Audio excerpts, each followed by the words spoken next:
Imagine you are an engineer and you are going to build a house for a client. The first thing you need is a plan.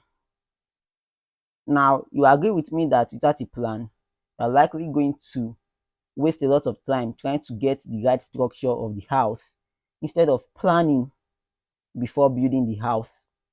Same thing applies to a software developer. If you are going to build a software, the first thing you need is to plan that software. Now, most developers undermine the importance of planning before coding. As a software developer, the most important thing when building a software is the planning of the software. Planning before building is going to save you a lot of time when you start coding. My name is Levi Omagbemi. In this video, I'm going to guide you through the process of planning and building a website.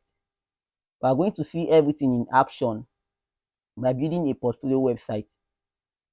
Now, before we get started, I want to mention that if you are going to get the most out of this video, you have to practice everything you see me do in this video and do all the assignments I'll be giving in this video.